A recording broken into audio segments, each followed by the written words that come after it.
কানের ৭৮তম আসর শুরু হয়েছে। জমকালো আয়োজনে ফ্রান্সের কান শহরের পালে দ্য ফেস্টিভ্যাল ভবনে বিশ্বের সিনেমা প্রেমীরা ভিড় করেছেন কান সমুদ্র সৈকতে। সেখানে প্রথম দিনের মতো দ্বিতীয় দিনেও রেড কার্পেট আলোকিত করেছেন সারা বিশ্বের অভিনয়শিল্পী, নির্মাতা ও প্রযোজকরা।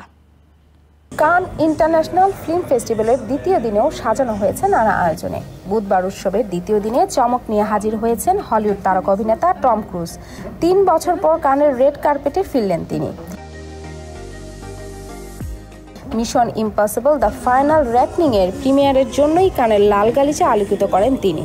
স্থানীয় সময় বিকেল 5:30টায় চলচ্চিত্রটি প্রদর্শিত হয়। এছাড়াও রেড কার্পেট হেঁটেছেন একাধিক তারকা। উদ্বোধনী আয়োজনের চমক হিসেবে ছিলেন নন্দিত আমেরিকান অভিনেতা ও নির্মাতা রবার্ট ডি নিরো। তার হাতে এদিন সম্মানসূচক স্বর্ণপাম তুলে দেওয়া হয়। পুরস্কার গ্রহণ করে প্রেসিডেন্ট ট্রাম্পের কড়া সমালোচনা করেন 81 বছর বয়সী এই অভিনেতা।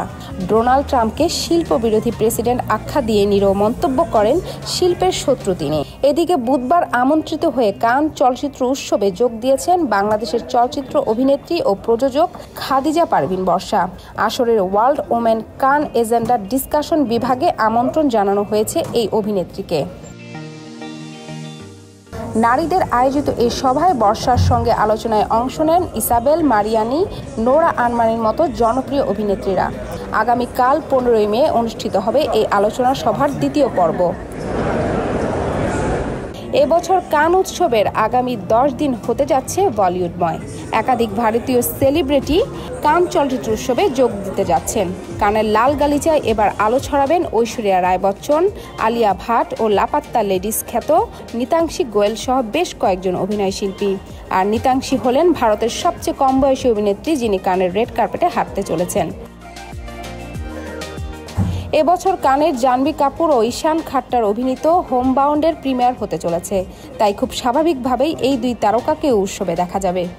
প্রথম দিনের মতো দ্বিতীয় দিনেও জমে উঠেছে ৭৮তম আন্তর্জাতিক কান চলচ্চিত্র উৎসব।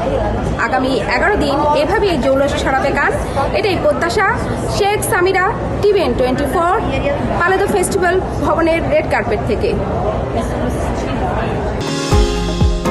নিউ ইয়র্ক থেকে সম্প্রচারিত টিভিএন 24 টেলিভিশন বিশ্বজুড়ে বাঙালির কণ্ঠস্বর।